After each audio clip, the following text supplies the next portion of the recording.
बिस्मिल्लाहिर्रहमानिर्रहीम। अस्सलाम वालेकुम स्टूडेंट्स। आज हमारा सेल साइकिल का लेक्चर नंबर 2 है और हमारा टॉपिक है मियोसिस। मियोसिस का क्या होती है, मियोसिस का क्या मैकेनिज़्म है, मियोसिस की जो है वो अगर नहीं होगी प्रॉपर वे में तो उसकी क्या हमारे पास कॉन्सिक्वेंसेस हैं और हमारे पास एंड पे जो है वो नेक्रोसिस और अपोप्टोसिस का टॉपिक हम इसको डिस्कस करेंगे।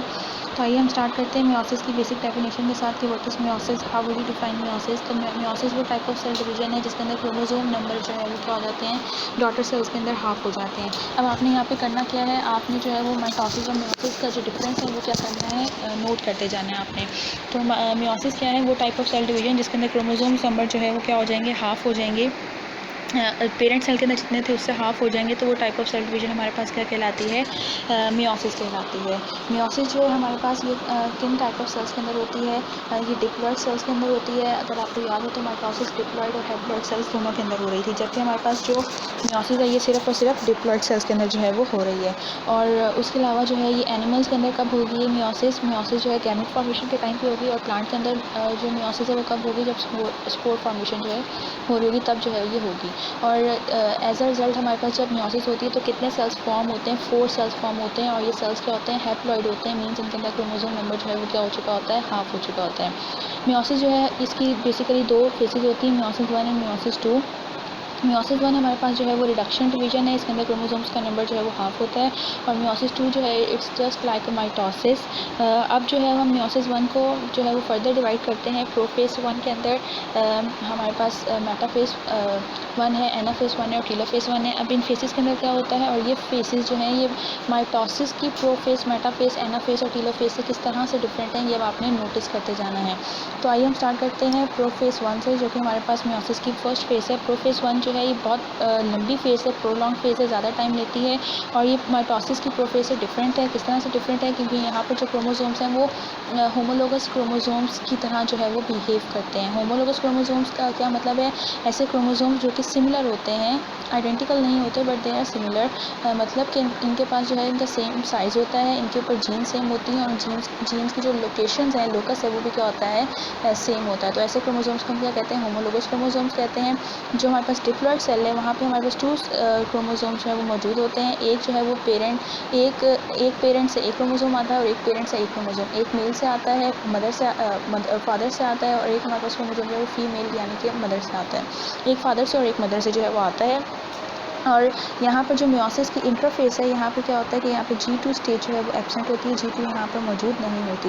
प्रोफेज 1 को फर्दर डिवाइड किया जाता है लैक्टोटीन, जाइगोटीन, पैक्टीन और डिप्लोटीन डाइकाइनेसिस में। इन स्टेजेस के अंदर क्या होता है, सबसे पहले हमारे पास लैक्टोटीन है, इसके अंदर क्रोमोसोम जो है वो क्या होते हैं, विजिबल होते हैं, शॉर्टन एंड थिक होना स्टार्ट होते हैं। न्यूक्लियस का जो साइज़ है वो इंक्रीज़ होना जो है वो स्टार्ट हो जाता है, और जो होमोलोगस क्रोमोसोम है वो एक दूसरे के करीब करीब जो है वो आना स्टार्ट कर देते हैं। नेक्स्ट हमारे पास है लैक्टोटीन के बाद हमारे पास जाइकोटीन के अंदर क्या होता है, यहाँ पे साइनेप्सिस होती है। साइनेप्सिस मीन्स कि जो होमोलोगस क्रोमोसोम्स हैं वो क्या करते हैं, पेयरिंग करते हैं, पेयर बनाते हैं। और ये जो पेयर होता है, इस पेयर को हम क्या कहते हैं, इस पेयर के अंदर जो क्रोमोसोम्स हैं हम उनको बाइवेलेंट या फिर टेट्राड का नाम देते हैं। ठीक है, बाइवेलेंट मीन्स 2 क्रोमोसोम या फिर टेट्राड मीन्स 4 क्रोमैटिड्स के अंदर प्रेजेंट होते हैं, तो हम इसको क्या कहते हैं, हम इसको बाइवेलेंट या फिर टेट्राड कहते हैं। और ये जो है ये टेट्राड जो होता है ये पेयर्ड स्ट्रक्चर होता है, फ्यूज्ड स्ट्रक्चर नहीं होता। तो जाइगोटीन में आपने याद रखना है कि यहाँ पे क्या होती है, साइनेप्सिस होती है, मीन्स होमोलोगस क्रोमोसोम्स की पेयरिंग होती है। नेक्स्ट हमारे पास है पैकेटीन के अंदर क्या होता है, क्रॉसिंग ओवर होती है। पैकेटीन में क्रॉसिंग ओवर होगी, लेकिन क्रॉसिंग ओवर से पहले आपने याद रखना है कि होमोलोगस क्रोमोसोम जो है ये एक पॉइंट के ऊपर अटैच होते हैं। इस पॉइंट को हम क्या कहते हैं, काइस्मेटा। तो काइस्मेटा फॉर्मेशन के बाद ये होमोलोगस क्रोमोसोम्स अपने सेगमेंट्स को एक्सचेंज करते हैं, जिसको हम क्रॉसिंग ओवर कहते हैं। और इस क्रॉसिंग ओवर के रिजल्ट में हमारे पास जो जेनेटिक मटेरियल है वो क्या होता है, रीशफल होता है, मीन्स एक्सचेंज हो जाता है, जिसकी वजह से हमारे पास जो नेक्स्ट जनरेशन होती है उसके अंदर क्या आती हैं, रिकॉम्बिनेशंस आती हैं, वेरिएशंस आती हैं। आसान लफ्ज़ों में हम कह सकते हैं कि तब्दीलियाँ आती हैं, चेंजेस आती हैं। और इसको पैकेटीन को हम इस डायग्राम के थ्रू देखेंगे, आपको क्लियर हो जाएगा। आप यहाँ पे देख सकते हैं कि यहाँ पे आपके पास जो है ये क्या है, होमोलोगस क्रोमोसोम जो है वो दिखाए गए हैं, आप देख सकते हैं। ये होमोलोगस क्रोमोसोम जो है इनका सेम साइज़ है, इनके ऊपर सेम जीन्स हैं, इसलिए उनको होमोलोगस क्रोमोसोम कह रहे हैं। ये होमोलोगस क्रोमोसोम जो है ये पहले क्या करेंगे, एक पॉइंट के ऊपर अटैच होंगे, जिसको हम क्या कहेंगे, काइस्मेटा फॉर्मेशन कहेंगे। और काइस्मेटा फॉर्मेशन के बाद आप भी देख सकते हैं कि यहाँ पर क्या हो रहा है कि ये अपने सेगमेंट्स को एक्सचेंज कर रहे हैं। आप देख सकते हैं कि जो ब्लू वाला क्रोमोसोम है उसके पास कैपिटल बी है, और जो रेड वाला क्रोमोसोम है उसके पास स्मॉल बी और स्मॉल बी है। जब हमारे पास क्रॉसिंग ओवर हो जाती है तो आप देख सकते हैं अब इन्होंने अपने सेगमेंट्स क्या कर लिए, एक्सचेंज। जो ब्लू वाला क्रोमोसोम था उसके पास कैपिटल बी स्मॉल बी आ गया है, और जो रेड वाला क्रोमोसोम था उसके पास कैपिटल बी और स्मॉल बी जो है वो आ गया। यहाँ पे रेड और ब्लू कलर से आप लोग डिफ्रेंशिएशन देख सकते हैं कि इन्होंने किस तरह से अपने जो पार्ट्स हैं वो क्या किए हैं, एक्सचेंज किए हैं। तो इसको हम क्या कहते हैं, क्रॉसिंग ओवर का नाम देते हैं। और एज अ रिजल्ट हमारे पास क्या आते हैं, रिकॉम्बिनेशन आती हैं। पैक्टिन जो है ये हमारे पास डेज़ तक, वीक्स तक और इवन ईयर्स तक भी चलती है, जबकि हमारे पास जो लैक्टोटीन और जाइकोटीन है ये कुछ ही आवर्स के अंदर जो है वो कंप्लीट हो जाती है। नेक्स्ट हमारे पास है डिप्लोटीन। डिप्लोटीन के अंदर हमारे पास क्या होता है कि जो पेयर क्रोमोसोम्स हैं वो क्या करते हैं, एक दूसरे को रिपेल करना स्टार्ट करते हैं। सेपरेशन यहाँ पे कंप्लीट नहीं होती, लेकिन वो क्या करते हैं कि एक दूसरे को रिपेल करना स्टार्ट करते हैं। होमोलोगस क्रोमोसोम स्टिल जो है वो काइस्मेटा पॉइंट के ऊपर जो है वो अटैच होते हैं। और नेक्स्ट हमारे पास है डाइकाइनेसिस। डाइकाइनेसिस में क्या होता है हमारे पास, जो हमने बात की थी कि डिप्लोटीन के अंदर जो है वो सेपरेशन होना स्टार्ट होती है, तो डाइकाइनेसिस के अंदर जो है वो सेपरेशन कंप्लीट हो जाती है, और जो होमोलोगस क्रोमोसोम है वो एक दूसरे से कम्प्लीटली क्या हो जाते हैं, सेपरेट हो जाते हैं। और यहाँ पर जो न्यूक्लियोलाई हैं वो क्या होना स्टार्ट हो जाते हैं, डिसअपीयर होना स्टार्ट हो जाते हैं। इसको हम डायग्राम से देखते हैं। ये डायग्राम आपकी बुक के अंदर मौजूद है, आप लोग इसको देख सकते हैं। आपने इसकी प्रैक्टिस करनी है। सबसे पहले आपके पास यहाँ पर जो है वो लैक्टोटीन स्टेज जो है वो दिखाई गई है। देन आपके पास जाइगोटीन है, आपके पास पैकेटीन है, आपके पास डिप्लोटीन है, और देन डाइकाइनेसिस है। आप लोग देख सकते हैं कि हमारे पास जो लैक्टोटीन स्टेज है इसके अंदर क्या हो रहा है। लैक्टोटीन स्टेज के अंदर आप लोग देखिए कि जो क्रोमोसोम्स हैं वो क्या हो रहे हैं, आपके पास शॉर्ट, थिक और विजिबल जो है वो आपको यहाँ पे नज़र आ रहे हैं। इसी तरह जाइकोटीन में क्या होता है, आप लोग देख सकते हैं कि यहाँ पर साइनेप्सिस होती है। साइनेप्सिस मीन्स कि होमोलोगस क्रोमोसोम्स क्या कर रहे हैं, आपस में पेयरिंग कर रहे हैं, ठीक है। बाइवेलेंट की फॉर्मेशन होती है। दिस वन यहाँ पे आप देख सकते हैं कि बाइवेलेंट जो है वो बन रहा है, या फिर आप इसको टेट्रा स्ट्रक्चर जो है वो कह सकते हैं। पैकेटीन के अंदर आप देख सकते हैं, यहाँ पर पैकेटीन के अंदर क्या हो रहा है कि यहाँ पर क्रॉसिंग ओवर हो रही है, जिसको भी हमने पीछे डिटेल में भी देखा, तो क्रॉसिंग ओवर किस तरह से सेगमेंट्स एक्सचेंज क्रोमोसोम जो है वो अपने कर रहे हैं। देन हमारे पास क्या होता है, यहाँ पर जो डिप्लोटीन स्टेज है इसके अंदर आप देखिए ये सेपरेशन जो है वो हो रही है, और सेपरेशन होने के साथ जो क्रोमोसोम है वो सेपरेट होना, होमोलोगस क्रोमोसोम है वो सेपरेट होना स्टार्ट हो गए। यहाँ पे आप देखेंगे किस तरीके से जुड़े हुए हैं, और यहाँ पर जो है वो क्या होना है, सेपरेट होना स्टार्ट हो गए, ठीक है। और यहाँ पे हमारे पास जो लास्ट स्टेज है डाइकाइनेसिस, इसके अंदर आप लोग देख सकते हैं कि न्यूक्लियोलस डिसअपीयरिंग हो रही है, और हमारे पास ये जो होमोलोगस क्रोमोसोम्स हैं ये क्या हो जाएंगे, तो यहाँ पर ये कम्प्लीटली एक दूसरे से सेपरेट हो जाएंगे। यहाँ पे इतनी अच्छी सेपरेशन नहीं दिखाई हुई, लेकिन ये सेपरेट हो जाते हैं, जो कि स्टार्ट होती है सेपरेशन इनकी डिप्लोटीन स्टेज में। नेक्स्ट हमारे पास है ओके स्टूडेंट्स, इसके बाद हमारे पास आती है मेटाफेज 1, एनाफेज 1 और टीलोफेज 1। मेटाफेज 1, एनाफेज, टीलोफेज 1 को आप लोग जो है वो खुद से स्टडी करेंगे, ये मैं आप लोगों को नहीं करवाऊँगी। क्यों? क्योंकि हम लोग मेटाफेज, एनाफेज और टीलोफेज देख चुके हैं। उसके अंदर वहाँ पर जो मेटाफेज, जो माइटोसिस की मेटाफेज थी, एनाफेज थी और टीलोफेज थी, वहाँ पर आपके पास क्रोमोसोम जो था वो एक क्रोमोसोम जो था उसके सिस्टर क्रोमैटिड्स जो थे वो क्या हो रहे थे, एक दूसरे से सेपरेट हो रहे थे, हमने ये देखा था। यहाँ पर बस इतना सा डिफरेंस है कि यहाँ पर क्या होगा कि यहाँ पर आपके पास होमोलोगस क्रोमोसोम जो है आपने उसको लेके चलना है, मतलब पेयर ऑफ क्रोमोसोम को आपने लेके चलना है। बाकी इसके अंदर और ऐसा कोई डिफरेंस मौजूद नहीं है, इसलिए ये वाला टॉपिक जो है ये आप खुद करेंगे। मैं आपको करवाऊँगी मियोसिस 2। मियोसिस 2 के अंदर हमारे पास क्या है कि जब हमारे पास मियोसिस 1 कंप्लीट हो जाती है तो यहाँ पर जो डॉटर सेल्स बनते हैं, हमारे पास 2 डॉटर सेल्स बनते हैं, वो क्या करते हैं, उसको स्मॉल इंटरफेस जो उसको फेस करते हैं, मतलब जिसको हमने कहा था कि एक type of resting, miss reading में उसको रेस्टिंग स्टेज कहते हैं, तो वो उसको जो है वो फेस करेंगे। और यहाँ पर जो है रेप्लिकेशन ऑफ क्रोमोसोम जो है वो नहीं होगी, क्योंकि हमने पढ़ा था कि इंटरफेस के अंदर एस फेस आती है, वहाँ पर रेप्लिकेशन ऑफ क्रोमोसोम होती है, तो यहाँ पर रेप्लिकेशन एस नहीं होगी। ये पॉइंट इंपॉर्टेंट है, यहाँ पर आपने याद रखना है। बाकी फिर हमारे पास क्या होगा, हमारे पास प्रोफेज 2, मेटाफेज 2, एनाफेज 2 और टीलोफेज 2 जो है वो होंगी, और ये बिल्कुल ऐसी ही हैं जैसे माइटोसिस की प्रोफेज, मेटाफेज, एनाफेज और टीलोफेज जो थी वो थी। जब हमारे पास ये कंप्लीट हो जाएगी यहाँ पर मियोसिस 2, तो हमारे पास ऐसा रिजल्ट कितने सेल्स बनेंगे, 4 हैप्लॉइड सेल्स जो हमारे पास उनकी फॉर्मेशन होगी। और देन हमारे पास साइटोकाइनेसिस होगी, और साइटोकाइनेसिस के बाद जो है वो आपके पास फुली जो है वो 4 सेल्स हैप्लॉइड सेल्स जो है उनकी फॉर्मेशन हो जाएगी, each with half number of chromosome. Then हमारे पास क्या होगा, हमारे पास इंपॉर्टेंस क्या है मियोसिस की, मतलब हम मियोसिस क्यों पढ़ रहे हैं, इसकी हमारी डेली लाइफ के अंदर क्या इंपॉर्टेंस है, मियोसिस नहीं होगी तो क्या होगा।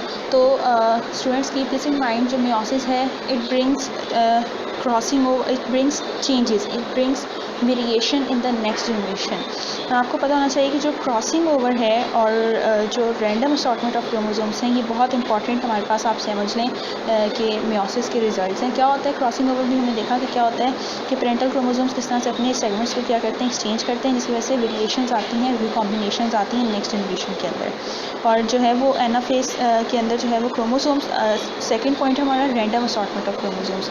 रैंडम असॉर्टमेंट ऑफ क्रोमोसोम में क्या होता है, हम जानते हैं कि एनाफेज के अंदर क्रोमोसोम्स एक दूसरे से क्या करते हैं, होमोलोगस क्रोमोसोम्स एक दूसरे से सेपरेट होना स्टार्ट करते हैं, और ये सेपरेशन जो है ये रैंडम है, ये इसके लिए कोई हार्ड एंड फास्ट रूल नहीं है कि इस क्रोमोसोम ने इस तरीके से सेपरेट होना है। ये हमारे पास सेपरेशन जो है, और देन उसके बाद जो सेपरेशन होने के बाद जो उनकी असॉर्टमेंट है वो क्या है, रैंडम है, जिसकी वजह से क्या होता है हमारे पास जो गैमेट्स हैं उनके अंदर वैरायटी ऑफ गैमेट्स जो हमारे पास प्रोड्यूस होते हैं। तो हम कह सकते हैं कि जो क्रॉसिंग ओवर है और रैंडम असॉर्टमेंट ऑफ क्रोमोसोम्स हैं, इससे क्या होते हैं हमारे पास जो जीनोम है उसके अंदर जीन्स हैं जो है उसके अंदर क्या आता है, वेरिएशंस आती हैं, और ये वेरिएशंस जो हैं ये सिर्फ बेसिस ऑफ एवोल्यूशन नहीं है, बल्कि ये हमारे पास क्या करती हैं, ऑर्गेनिज्म को पर्टिकुलर और यूनिक करैक्टर्स जो हैं वो क्या करती हैं, प्रोवाइड करती हैं। तो यहाँ पे आप लोग देख सकते हैं कि हमारे, अगर आप लोग देखें कि अगर एक ही जो पेरेंट्स हैं उनके ब्रदर और जो सिस्टर्स हैं आपस में, बहन भाई जो हैं वो आपस में आइडेंटिकल नहीं होते, क्यों, क्योंकि हमारे अंदर क्या होती हैं, वेरिएशंस। आप लोग अपने घर में देख सकते हैं कि हम लोग अपने पेरेंट्स की तरह तो हैं लेकिन एग्जैक्टली उनकी तरह नहीं है। हम आपस में जो सिबलिंग्स हैं यानी कि बहन भाई हैं, ये भी हम क्या हैं कि एक दूसरे से मिलते जुलते हैं लेकिन एग्जैक्टली एक दूसरे की तरह नहीं है। तो इसकी रीज़न क्या है, इसकी रीज़न यही है कि यहाँ पर जब गैमेट फॉर्मेशन होती है तो क्या हुआ था, यहाँ पर वेरिएशंस आती हैं और रैंडम असॉर्टमेंट ऑफ क्रोमोसोम्स होती है, जिसकी वजह से जो है वो वेरिएशंस जो है वो मौजूद हैं। नेक्स्ट हमारे पास है meiotic errors. Meiotic errors error means कि अगर कोई मिस्टेक हो जाती है मियोसिस के अंदर तो क्या उसका जो है वो कॉन्सिक्वेंसेस हैं, क्या उसके रिजल्ट्स होंगे। वैसे तो मियोसिस जो है वो बड़ा है, हमारे पास जो है एक चेक एंड बैलेंस जो है हर फेज जो है वो हो रही होती है, चेक एंड बैलेंस के थ्रू हो रही होती है, लेकिन फिर भी अगर यहाँ पर कुछ जो है वो अगर आप कह लें कि एरर आ जाए तो क्या होता है कि हमारे पास एबनॉर्मेलिटीज़ आ जाती हैं। इनमें से एक एबनॉर्मेलिटी जो हमारे पास, हम उसको नॉन डिस्टंक्शन का नाम देते हैं। नॉन डिस्टंक्शन में क्या होता है, डिस्टंक्शन मीन सेपरेशन। क्रोमोसोम्स जो हैं वो जब सेपरेट नहीं हो पाते, हमने कहा था कि क्रोमोसोम्स एनाफेज में सेपरेट होते हैं, अगर वो क्रोमोसोम्स सेपरेट नहीं हो पाते तो हमारे पास क्या होता है कि क्रोमोसोम्स की अनइक्वल डिस्ट्रीब्यूशन होती है, या तो क्रोमोसोम्स का नंबर बढ़ जाएगा गैमेट के अंदर, या फिर क्रोमोसोम्स का नंबर जो है वो कम हो जाएगा, डिक्रीज़ हो जाएगा। तो इस नॉन डिस्टिंक्शन की वजह से क्या होती है कि हमारे पास बहुत सारे सीरियस डिसऑर्डर्स आते हैं, बहुत ही ख़तरनाक किस्म की जो है वो हमें बीमारियां देखने को मिलती हैं। और ये जो नॉन डिस्टिंक्शन है ये ऑटोसोमल भी है, मींस ऑटोसोम के क्रोमोसोम्स में भी हो सकता है, और सेक्स क्रोमोसोम। ऑटोसोम क्रोमोसोम आप लोग जानते हैं कि ऑटोसोम क्रोमोसोम हमारी बॉडी के अंदर जितने भी सेक्स क्रोमोसोम के अलावा जितने भी क्रोमोसोम्स हैं वो ऑटोसोम्स हैं, और बाकी जो हमारे पास है वो सेक्स क्रोमोसोम कहलाता है। तो नॉन डिस्टिंक्शन ऑटोसोमल और सेक्स क्रोमोसोम के अंदर, दोनों के अंदर जो है वो मौजूद होता है। यहाँ पर हमारे पास कुछ एग्जांपल्स दी गई हैं, हम इनको वन बाय वन डिस्कस करेंगे। फॉर एग्जांपल अगर नॉन डिस्टिंक्शन जो है वो आता है, और यहाँ पे हमारे पास पहला जो डिसऑर्डर है वो है डाउन सिंड्रोम। इस डाउन सिंड्रोम को हम मोंगोलिज्म का नाम भी देते हैं, राइट। इस डाउन सिंड्रोम में क्या होता है हमारे पास कि यहाँ पर जो 21st नंबर ऑफ क्रोमोसोम होता है, जैसा कि हम जानते हैं कि हमारे अंदर 46 नंबर ऑफ क्रोमोसोम्स हैं, तो जो हमारा 21 नंबर ऑफ क्रोमोसोम है, अगर वो जो है वो प्रॉपर्ली सेपरेट नहीं होता, उसके अंदर सेपरेशन नहीं होती, उसके अंदर नॉन डिस्टिंक्शन होता है 21st नंबर ऑफ क्रोमोसोम, तो वहाँ पर क्या होता है कि जो क्रोमोसोम बनते हैं वो कितने बनते हैं, उनके अंदर 23। वैसे तो अगर जो ह्यूमन गैमेट की बात करें तो ह्यूमन फीमेल गैमेट भी 23 का होता है और मेल गैमेट भी 23 का होता है, लेकिन यहाँ पर क्योंकि 21st number of chromosome separate नहीं हुआ, तो जो गैमेट बनते हैं उनके अंदर कितने नंबर ऑफ क्रोमोसोम आ जाते हैं, 24 number of gamete, 24 number of chromosome जो है वो हमारे अंदर जो है वो मौजूद होते हैं। फिर एज अ रिजल्ट क्या होता है कि यहाँ पर जो हमारे पास न्यू इंडिविजुअल बनते हैं आफ्टर फर्टिलाइजेशन, उन इंडिविजुअल का जो अगर हम उनकी जीनोटाइप की बात करें तो उनका जीनोटाइप किस तरह की होती है, उनके अंदर 46 क्रोमोसोम जो है वो, उसके अलावा हमारे पास क्या होता है 47, मतलब 2n+1 की हमारे पास जो है वो कंडीशन आ जाती है। और ज़्यादातर ये जो नॉन डिस्टिंक्शन है ये कहाँ पर होता है, ये नॉन डिस्टिंक्शन जो है ये ओवा के अंदर होता है, मीन्स एग के अंदर जो है वो होता है। और ओवा मीन्स एग, और एग के अंदर मदर एग के अंदर जो है ये होता है। और होता क्या है कि ये जो नॉन डिस्टिंक्शन है ये मदर की एज के ऊपर जो है वो डिपेंड करता है। जो टीन एजर मदर्स होती हैं, मतलब जो बहुत छोटी होती हैं, छोटी एज में जो है अगर वो कंसीव कर लेती हैं तो क्या होता है कि वहाँ पर जो डाउन सिंड्रोम का हमारे पास चांस है वो कितना होता है 1 in many thousands, मतलब यहाँ पर जो है वो आपके पास चांस जो है वो इतना नहीं है 40 ईयर्स ओल्ड मदर में। और अगर आप बात करें इसमें तो हमारे पास कितना होता है 1 in 100 चांस होता है। और जिस तरह मदर की एज जो है वो बढ़ती जाती है तो हमारे पास ये रिस्क जो है वो क्या करता है, बढ़ता जाता है। तो यहाँ पर क्या है, हमारे पास ये जो इंडिविजुअल्स होते हैं इनकी ये किस तरह की इनके अपीयरेंस होती है, ये किस तरह की फिनोटिपिकली होते हैं, इनकी फ़िज़िकल अपीयरेंस क्या होती है। ऐसे बच्चे जो डाउन सिंड्रोम होता है जिनको, तो उनके अंदर जो है ये इनके फ्लैट ब्रॉड फेस होते हैं, इनकी स्क्विंट आइज़ होती हैं, मतलब इनकी जो आँखें वो अंदर की तरफ जो है वो धंसी हुई होती है, भीगा बंद होता है जिसको मगर आसान अल्फाज में कहें। और इनकी जो स्किन है, आई स्किन है, इनके जो इनर कॉर्नर्स हैं ये भी क्या हुए होते हैं, फोल्ड हुए होते हैं। इनकी प्रोट्रूडिंग टंग होती है, मीन्स के ज़बान का अगर आप समझ लें कुछ हिस्सा जो है वो क्या है, आगे की तरफ जो है वो निकला होता है। मेंटली रिटार्ड होते हैं, डिफेक्टिव इनकी डेवलपमेंट होती है सेंट्रल नर्वस सिस्टम की। तो इस तरह के ये जो बच्चे हैं वो देखने में आते हैं। नेक्स्ट हमारे पास है क्लाइनफेल्टर सिंड्रोम। क्लाइनफेल्टर सिंड्रोम में क्या होता है कि यहाँ पर हमारे पास एक एडिशनल सेक्स क्रोमोसोम होता है। एक सेक्स क्रोमोसोम जो है वो क्या होता है, एडिशनल। वैसे तो हमारे अंदर 46 नंबर क्रोमोसोम है, तो यहाँ पर हमारे पास 47 नंबर ऑफ क्रोमोसोम। ऑटोसोम्स हमारे पास 44 ही रहेंगे। और यहाँ पे आप लोग देख सकते हैं कि जो सेक्स क्रोमोसोम है ये क्या हो जाएगा, हमारे पास जो है वो एडिशनल हो जाएगा, XXY हो जाएगा। ये यहाँ पर हमारे पास जो इस तरह के इंडिविजुअल्स हैं ये क्या होते हैं, ये फिनोटिपिकली मेल होते हैं, मतलब दिखने में ये मेल नज़र आ रहे होते हैं, लेकिन दे हैव इनलार्ज ब्रेस्ट, इनकी टॉलनेस होती है, ओबेस होते हैं, मतलब मोटापा होता है। टेस्टिस जो हैं इनके गुनेड्स हैं, मतलब सेक्स ऑर्गन्स हैं वहाँ पे वो स्मॉल होते हैं। और क्या होता है, स्पर्म्स इजैकुलेशन वहाँ पर नहीं होती, मतलब आप समझ लें कि स्पर्म फॉर्मेशन वहाँ पर नहीं हो रही होती, ठीक है। तो यहाँ पे हमारे पास डिफरेंट जो है वो दिखाई गई हैं कि पॉसिबिलिटीज़ के क्लाइनफेल्टर सिंड्रोम में किस तरह के होते हैं। 48 नंबर क्रोमोसोम्स भी हो सकते हैं, 49 भी हो सकते हैं, 47। ऑटोसोम्स सबके अंदर 44 रहेंगे, क्योंकि हमने बात की कि यहाँ पे सेक्स क्रोमोसोम जो है वो एडिशनल है। तो आप यहाँ पे देख सकते हैं कि अगर 48 क्रोमोसोम है तो हमारे पास 3X और 1Y है, 49 में हमारे पास 4X और 1Y है, और 47 में हमारे पास 1X और हमारे पास क्या है, 2Y हैं। तो ये है हमारे पास क्लाइनफेल्टर सिंड्रोम। नेक्स्ट है हमारे पास टर्नर सिंड्रोम। टर्नर सिंड्रोम में क्या होता है कि 1 सेक्स क्रोमोसोम जो है वो मिसिंग होता है। क्लाइनफेल्टर सिंड्रोम में हमने देखा कि एक सेक्स क्रोमोसोम जो है वो एडिशनल है, यहाँ पर एक सेक्स क्रोमोसोम जो है वो मिसिंग है। और यहाँ पर फिर क्या होता है, हमारे पास टोटल नंबर ऑफ क्रोमोसोम कितने होते हैं, 45 आ जाते हैं। दिस वन ऑटोसोम्स 44 ही रहे, और यहाँ पे आप देख सकते हैं ये एक X जो है वो मौजूद है, या तो इसका पार्टनर दूसरा X होना चाहिए था, या Y वो क्या है यहाँ पर मिसिंग है।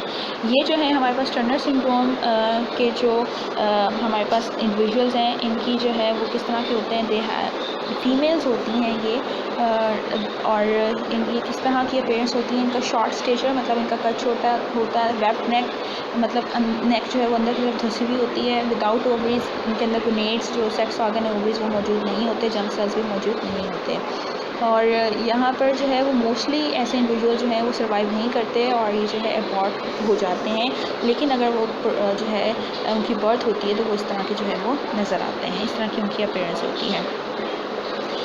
यहाँ पर हमारे पास डायग्राम है, इसको हम डायग्राम के थ्रू देखते हैं। आप लोग देख सकते हैं यहाँ पर कि किस तरह से हमारे पास जो है वो नॉन डिस्टिंक्शन जो है वो दिखाया हुआ है।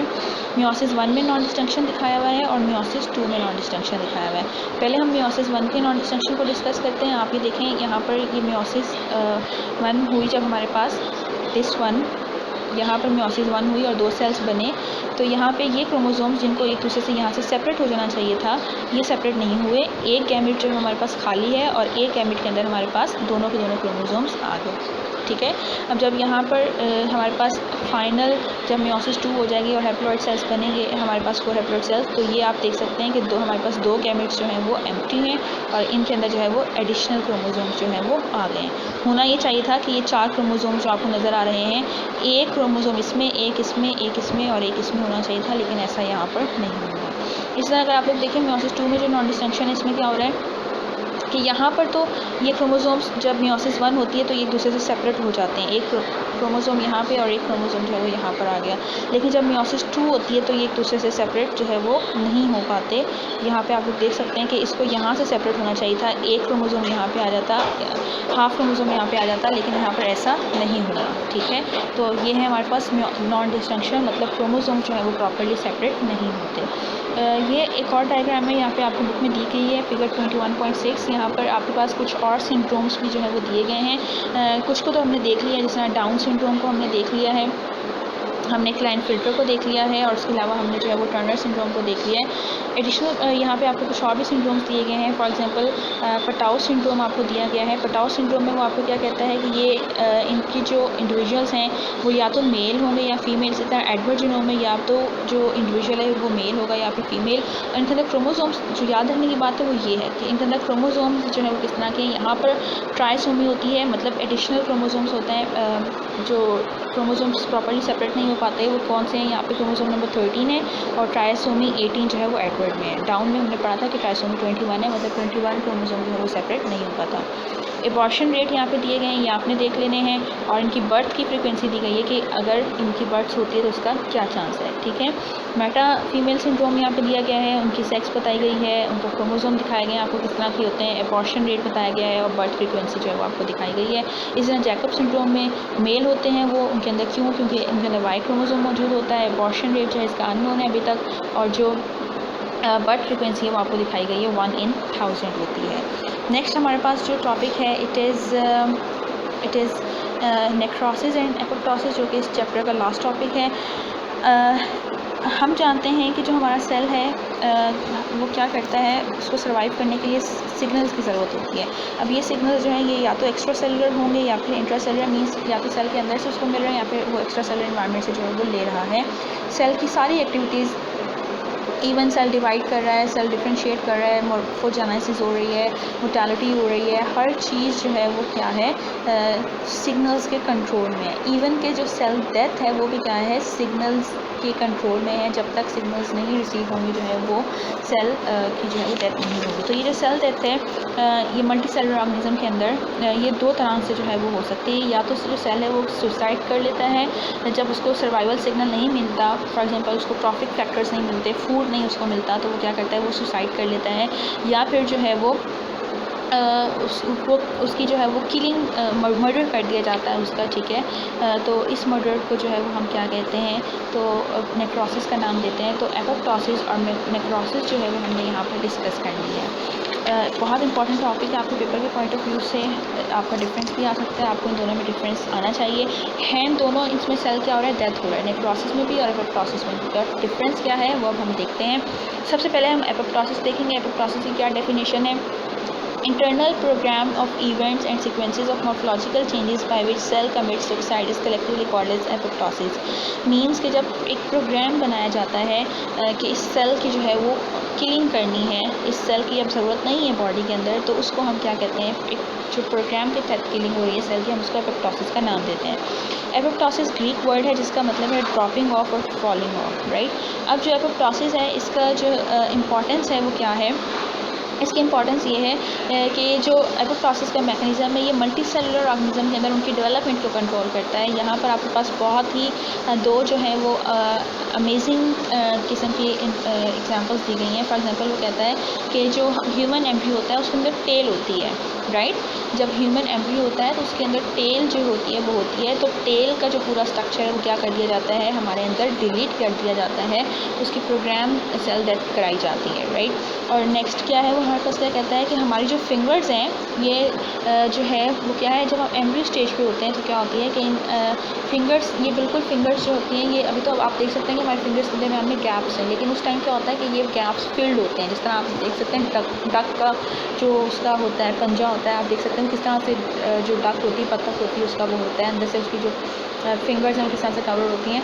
हमारे कुछ स्ट्रक्चर भी ऐसा ही होता है, लेकिन हमारे इन डिजिट्स के दरमियान में जो होती है सेल्स होते हैं, उनकी किलिंग टिश्यूज़ होते हैं, उनकी किलिंग कराई जाती है और हमारे जो डिजिट्स होते हैं वो प्रॉपरली जो होते हैं वो फॉर्म होते हैं। और जो सेल डेथ है वो हमारे नंबर ऑफ़ न्यूरॉन्स को भी जो है वो क्या करती है, कंट्रोल करती है, राइट। ये इसकी इंपॉर्टेंस है कि कहाँ कहाँ पर जो है वो एपोप्टोसिस में देखा कि होती है। थर्डली हमारे पास है कि मैकेनिज़्म एपोप्टोसिस जो है वो होती किस तरीके से है।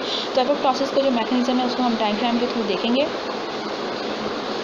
दिस वन, ये डायग्राम आपकी बुक में दी गई है, फिगर 21.7, इसको हम डिस्कस करने लगे हैं। फॉर एग्जांपल आपके पास ये एक सेल है और इस सेल की जो है वो अब क्या होने लगी है, प्रोग्राम किलिंग होने लगी है। तो सबसे पहले ये क्या होगा कि ये जो सेल है ये क्या करेगा, श्रिंक कर जाएगा, मीन्स सिकुड़ जाएगा और इस जो है वो क्या हो जाएगा, इसके अंदर जो क्रोमैटिन है वो क्या होना, कंडेंस होना स्टार्ट हो जाएगा, मीन्स उसकी फोल्डिंग होना जो है वो स्टार्ट हो जाएगी। और यहाँ पर फिर देन ये क्या करेगा, आपके पास यहाँ पर इसकी जो है वो क्या हो जाएगी, इसके स्मॉल जो है वो पीसेस बनना जो है वो स्टार्ट हो जाएंगे, ठीक है। इसकी यहाँ पे आप लोग देख सकते हैं कि जो साइटोप्लाज्म है वो क्या होगा, कंडेंस होगा और देन क्या होगा कि इस सेल की जो है वो क्या बनेंगी, इरेगुलर बॉडीज़ बनेंगी। उसकी जो सेल मेम्ब्रेन है उसकी इरेगुलर जो है वो बॉडीज़ बन के कट ऑफ हो जाएंगी, जिनको हम ब्लबिंग कहेंगे। वो जो सेल मेम्ब्रेन की इरेगुलर बॉडीज़ बनती हैं उनको एपोप्टोटिक बॉडीज़ कहेंगे, और जब ये एपोप्टोटिक बॉडीज़ जो है ये सेल से कट ऑफ हो जाएंगी तो हम उनको ब्लबिंग का नाम देंगे। तो ये यहाँ पर क्या होगा, ब्लबिंग होंगी। और देन यहाँ पर मतलब ये जो कट ऑफ पीसीज हैं इनकी क्या कर देंगे, एक एपोप्टोटिक सेल आएगा, सॉरी एक फैगोसाइटोटिक सेल आएगा और वो क्या करेगा, इन एपोप्टोटिक बॉडी को क्या कर लेगा, ईट कर लेगा। आई रिपीट, हम इसको मैकेनिज्म को दोबारा देखते हैं कि एक सेल है, ठीक है, वो क्या करेगा, श्रिंक करेगा, उसके अंदर जो उसके क्रोमेटिन मटेरियल है वो क्या करेगा, कंडेंस कर जाएगा। देन उसकी क्या होगी कि वहाँ पर एपोप्टोटिक बॉडीज़ बनना स्टार्ट होंगी, मतलब उसके जो मेम्ब्रेन्स हैं वो क्या हो जाएंगी, स्प्लिट हो जाएंगी डिफरेंट पार्ट्स में, और फिर उनकी ब्लैपिंग हो जाएंगी, वहाँ से कट ऑफ हो जाएंगे।